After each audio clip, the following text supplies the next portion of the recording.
January 2026 na. Magkano na nga ba ngayon ang mga Kawasaki Big Bikes? Yan ang ating aalamin ngayon. Tara!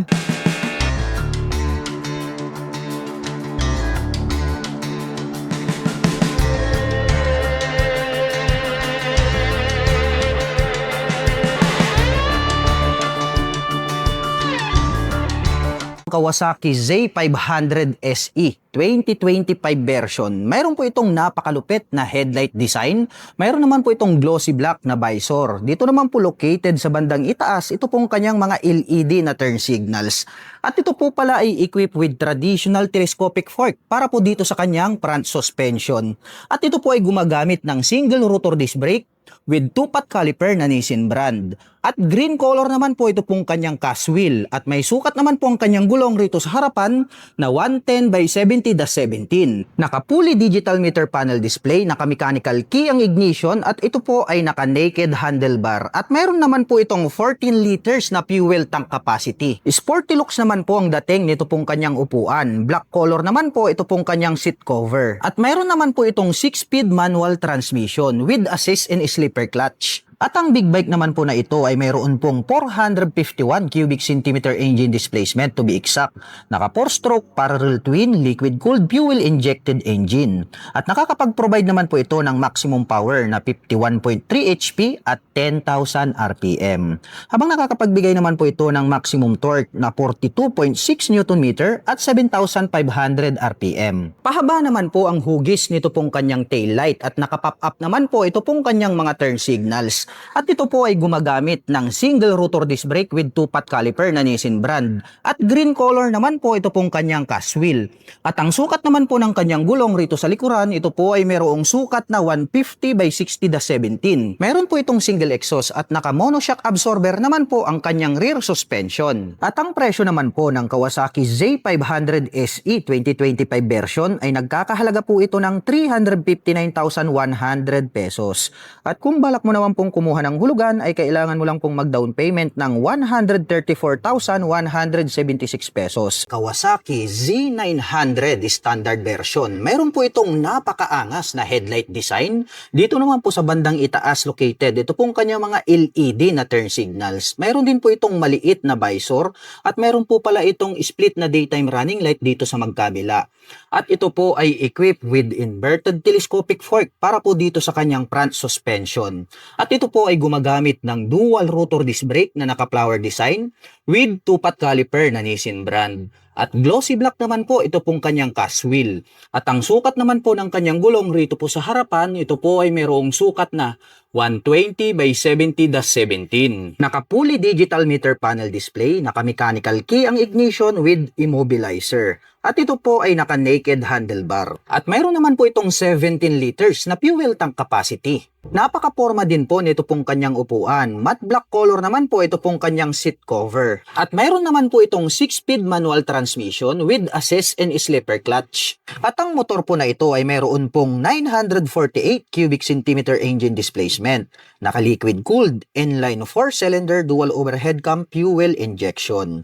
At nakakapag-provide naman po ito ng maximum power na 123.64 HP at 9,500 RPM.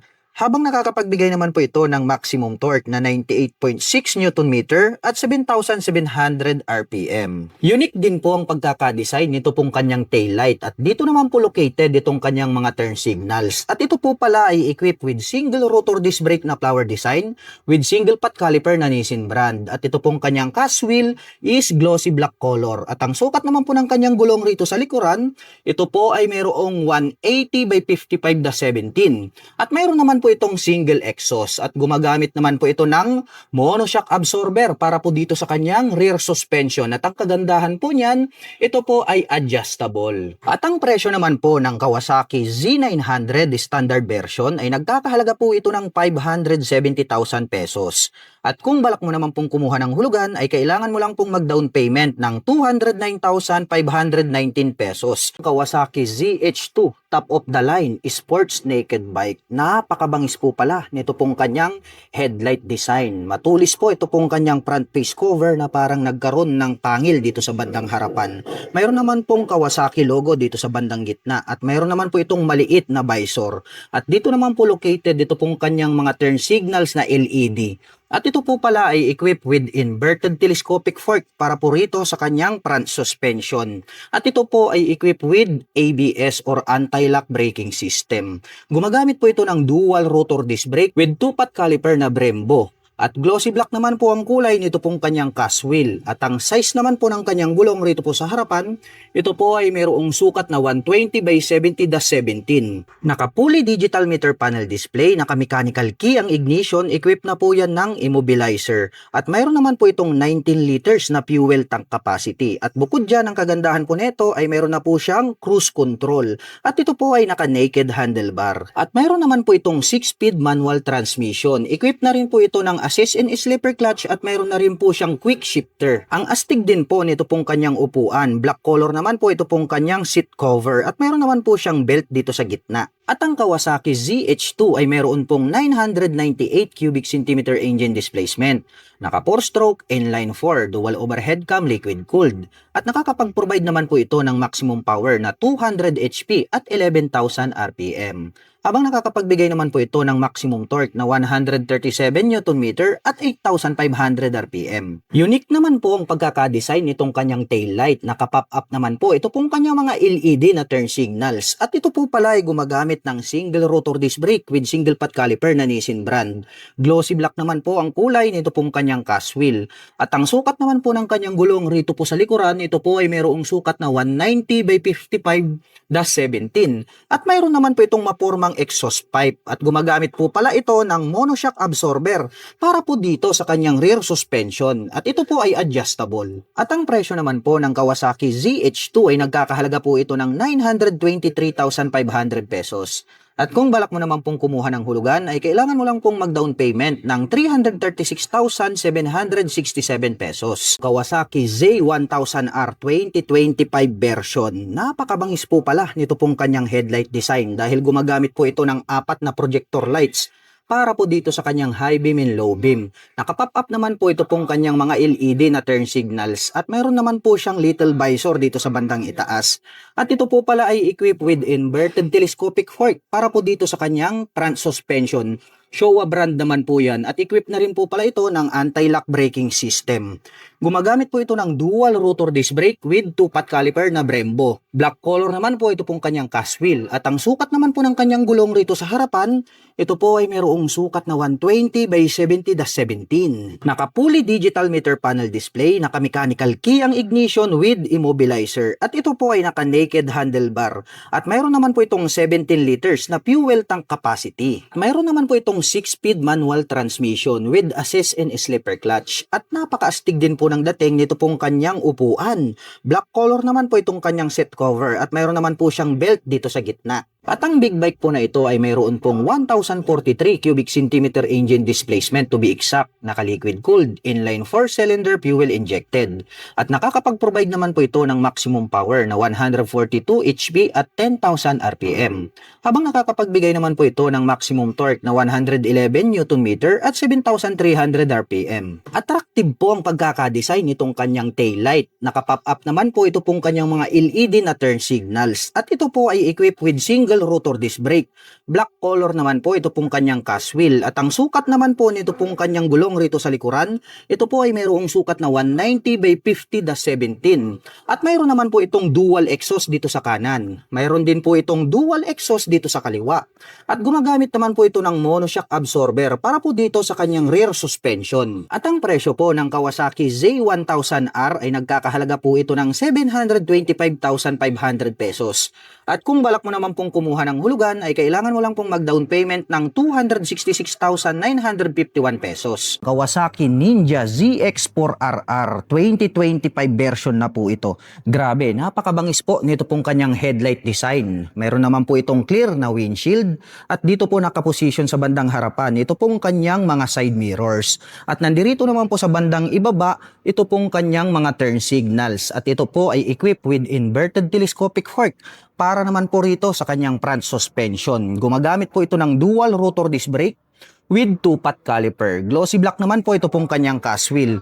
At ang sukat naman po ng kanyang gulong rito po sa harapan, ito po ay mayroong sukat na 120 by 70/17. Naka-fully digital meter panel display, naka-mechanical key ang ignition with immobilizer. At ito po ay naka-naked handlebar. At mayroon naman po itong 15 liters na fuel tank capacity. At ito naman po ay mayroong 6-speed manual transmission. Equipped na po ito ng assist slipper clutch at mayroon na din po siyang quick shifter. Ang angas naman po nito pong kanyang upuan. Black color naman po ito pong kanyang seat cover. At ang big bike po na ito ay mayroon pong 401 cubic centimeter engine displacement, naka-liquid cooled, 4-stroke, inline 4. At nakakapag-provide naman po ito ng maximum power na 76.43 HP at 14,000 RPM. Habang nakakapagbigay naman po ito ng maximum torque na 39.6 Nm at 13,200 RPM. Triangle shape naman po ito pong kanyang tail light at nakapop up naman po ito pong kanyang mga LED na turn signals. At ito po pala ay gumagamit ng single rotor disc brake with single pot caliper. Glossy black naman po ito pong kanyang cast wheel. At ang sukat naman po ng kanyang gulong rito po sa likuran, ito po ay mayroong sukat na 160 by 60/17. At mayroon naman po itong single exhaust na stainless steel. At ito po ay equipped with monoshock absorber para naman po rito sa kanyang rear suspension. At ang kagandahan po nito, ito po ay adjustable. At ang presyo naman po ng Kawasaki Ninja ZX4RR 2025 version ay nagkakahalaga po ito ng 502,500 pesos. At kung balak mo naman pong kumuha ng hulugan, ay kailangan mo lang pong mag-down payment ng 185,649 pesos. Kawasaki Ninja ZX6R 2025 version. Mayroon po itong napakabangis na headlight design. Matutulis naman po ito pong kanyang front face cover. At mayroon naman po itong clear na windshield. At dito naman po located itong kanyang mga side mirror sa bandang harapan dahil nga ito po ay isang sports racing bike. At dito naman po sa bandang ibaba, dito po located itong kanyang turn signals. At gumagamit naman po ito ng inverted telescopic fork para po dito sa kanyang front suspension.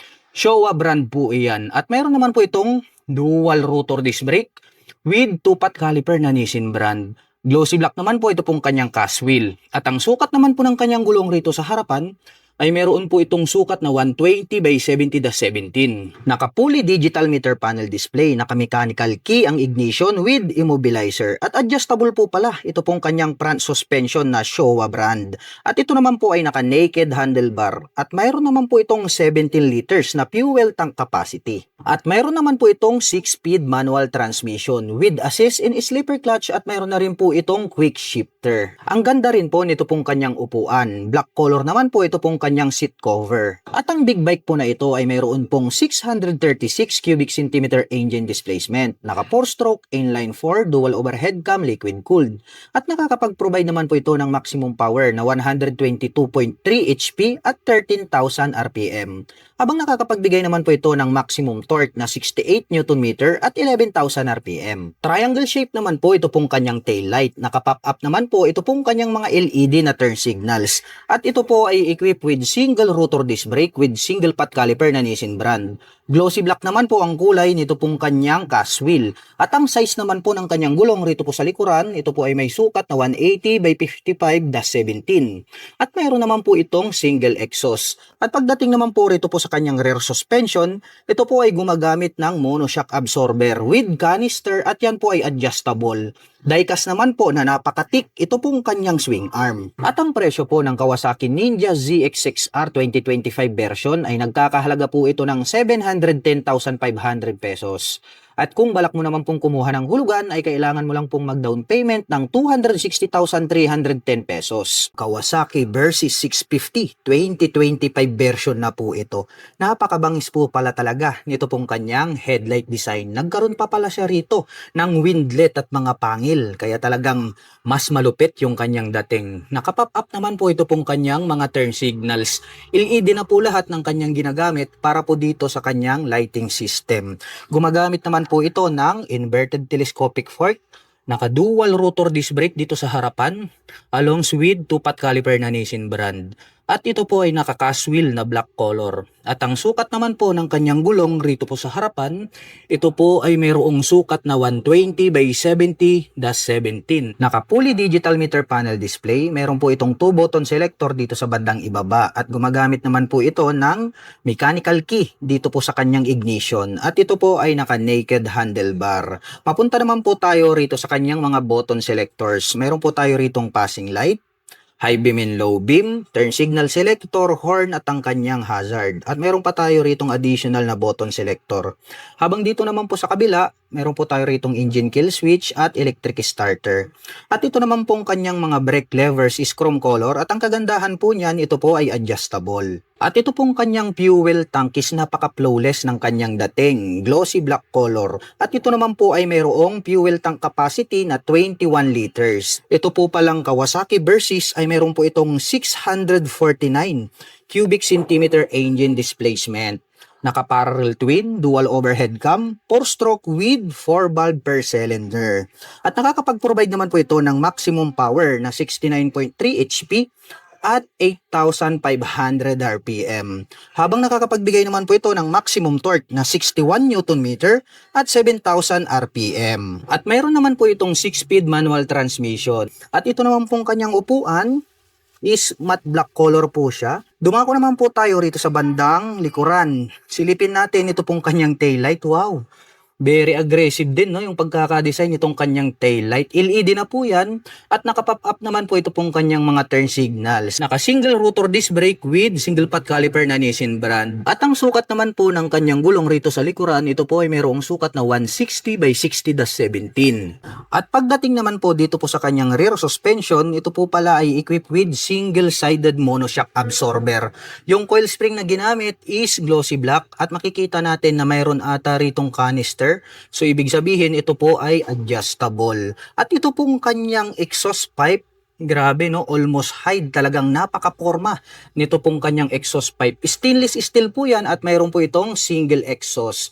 At matte black color naman po ito pong kanyang die-cast na swing arm. At ang presyo po ng pinakabagong Kawasaki Versys 650 2025 version ay nagkakahalaga po ito ng 512,500 pesos. At kung balak mo naman pong kumuha ng hulugan, ay kailangan mo lang pong mag-down payment dito ng 189,239 pesos. At mayroon naman po itong 15,173 pesos sa loob po yan ng 3 taon. Kawasaki KLR 650, isa po itong adventure touring bike. 2025 version po ito. Napakaangas po nito pong kanyang headlight design. Bilugan naman po ito pong kanyang mga turn signals na located dito sa bandang itaas. At mayroon daw po itong clear na windshield. Hindi nga lang po naka-installed sa ngayon. At ang kagandahan niyan, mayroon na rin po pala itong integrated na Kawasaki lights straight out from casa. At napakahaba naman po nito pong kanyang front fender. At ito po pala ay equipped na po ng anti-lock braking system. Gumagamit naman po ito ng traditional telescopic fork black color para po dito sa kanyang front suspension. Meron po siya ritong rubber boots. At equipped naman po ito ng single rotor disc brake with 2-pot caliper. At ito po ay naka-spokes rim set. Ito pong kanyang rim is black color.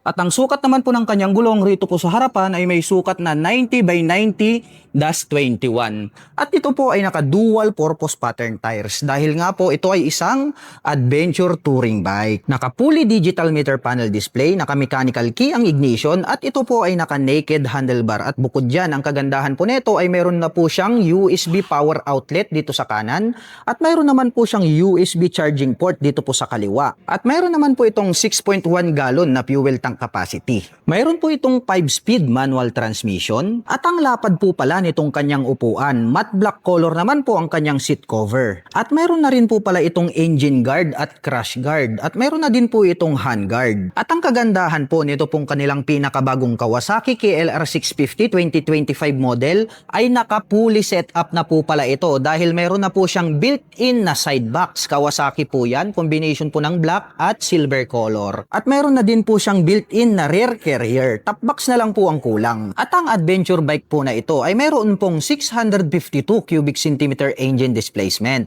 Naka 4-stroke single cylinder dual overhead cam. May bore and stroke na 100 by 83 mm at mayroon naman po itong compression ratio na 9.8 by 1. At pagdating naman po sa kanyang maximum torque at maximum power ay wala pa po tayong full detailed information dahil nga po bagong-bago pa lamang po ito pong adventure bike na ito. At ang seat height po ng motor na ito ay may taas na 34.3 inches, may ground clearance na 8.3 inches at mayroon naman po itong bigat na may kabuuang 487.1 lb. Box type naman po ito pong kanyang taillight, bilugan naman po ito pong kanyang mga turn signals at mayroon naman po itong single exhaust. Gumagamit po ito ng single rotor disc brake with 2-pot caliper, naka-spokes and rim set at ito po ay naka-dual purpose pattern tires. At ang sukat naman po ng kanyang gulong rito sa likuran, ito po ay mayroong sukat na 130 by 80/17. At gumagamit naman po ito ng monoshock absorber para po dito sa kanyang rear suspension. At ang presyo po ng pinakabagong Kawasaki KLR 650 2025 version ay nagkakahalaga po ito ng 453,400 pesos. At kung balak mo naman pong kumuha ng hulugan, ay kailangan mo lang pong mag-down payment ng 168,025 pesos. Vulcan Custom 900. Napakalupit at napakabangis talaga nitong cruiser bike na to dahil kahit saan anggulo mo tignan ay talagang napakapogi ng kanyang dating. Mayroon po itong rounded shape na headlight, bulb type po yung kanyang ginagamit para po sa kanyang high beam and low beam. At bilugan naman po ito pong kanyang mga bulb type na turn signals. At ito po ay gumagamit ng traditional telescopic fork na glossy black color habang equipped naman po ito ng monoshock absorber dito sa likuran. At napakaporma po nito pong kanyang kalesa type na cast wheel. At ito po pala ay gumagamit ng single rotor disc brake with 2-pot caliper dito sa harapan. Habang naka single disc brake with 2-pot caliper dito sa likuran. At mayroon po itong 20 liters na fuel tank capacity. Ang astig din po ng dating nito pong kanyang naked handlebar at may sukat po na 80 by 90-21 dito sa harapan. Habang mayroon naman pong sukat na 180 by 70-15 dito sa likuran. Ang lapad po at ang forma ng pagkakadisenyo nito pong kanyang upuan. Combination naman po ng black at gray. Ito pong kanyang seat cover. At ang kanya naman pong mga button selectors, mayroon po itong passing light, turn signal selectors at ang kanyang horn. Habang dito naman po sa kabila, meron po itong engine kill switch at ang kanyang electric starter. At nandirito po pala located dito po sa kanyang fuel tank. Ito pong kanyang meter panel display at ito po ay combination ng analog at digital. At ito po ay mayroong 5-speed manual transmission. Napakaastig po ng dating nito pong kanyang dual pipe at mayroon naman po itong dual exhaust. At ito po pala ay gumagamit ng belt drive. Diecast po ito pong kanyang foot brake at mayroon naman pong rubber cover on top. Ito pong ating pillion step para sa ating rider at back rider. At naka-liquid cooled po ang kanyang cooling system. Oblong shape po ito pong kanyang taillight at rounded shape naman po ito pong kanyang mga turn signals. At ang presyo po ng Kawasaki Vulcan 900 Custom ay nagkakahalaga po ito ng 679,500 pesos. At kung gusto mo naman pong kumuha ng hulugan ay kailangan mo pong mag-down payment ng 246,183 pesos. At mayroon naman po itong 19,823 pesos sa loob po yan ng 3 taon. Kawasaki Z650 RS, napakaburusko po ng classic big bike na ito. Mayroon naman po itong rounded shape na headlight design. Naka-pop up naman po ito pong kanyang mga turn signals at LED na po lahat ng kanyang ginagamit para po sa kanyang lighting system. At equipped naman po ito ng traditional telescopic fork para po dito sa kanyang front suspension. At mayroon naman po itong dual rotor disc brake with 2-pot caliper na Nissin brand. Glossy black naman po ang kulay dito pong kanyang cast wheel. At ang size naman po ng kanyang gulong rito po sa harapan, ito po ay mayroong sukat na 120 by 70-17. Combination po pala ng digital at analog ito pong kanyang meter panel display. Naka-mechanical key ang ignition at ito po ay naka-naked handlebar. At mayroon naman po itong 12 liters na fuel tank capacity. Mayroon naman po itong 6-speed manual transmission at retro style naman po ito pong kanyang upuan. Combination po pala ito ng gray at black. Ito pong kanyang seat cover. At ang classic big bike po na ito ay mayroon pong 649 cubic centimeter engine displacement. Naka 4-stroke, 2-cylinder, dual overhead cam, liquid cooled. At nakakapag-provide naman po ito ng maximum power na 67 HP at 8,000 RPM. Habang nakakapagbigay naman po ito ng maximum torque na 65 Nm at 6,700 RPM. Bilugan naman po ito pong kanyang tail light at nakapop up naman po ito pong kanyang mga turn signals, LED na po yan. At ito po ay gumagamit ng single rotor disc brake with single pot caliper na Nissin brand. Glossy black naman po ang kulay nito pong kanyang cast wheel. At ang sukat naman po ng kanyang gulong rito po sa likuran, ito po ay mayroong sukat na 160 by 60-17. At mayroon naman po itong single exhaust na stainless steel. Gumagamit po pala ito ng monoshock absorber na adjustable para po dito sa kanyang rear suspension. At ito pong kanyang swing arm is die-cast po siya na matte black color. At ang presyo po ng Kawasaki Z650RS ay nagkakahalaga po ito ng 469,500 pesos. At kung balak mo naman pong kumuha ng hulugan ay kailangan mo lang pong mag-down payment ng 175,060 pesos.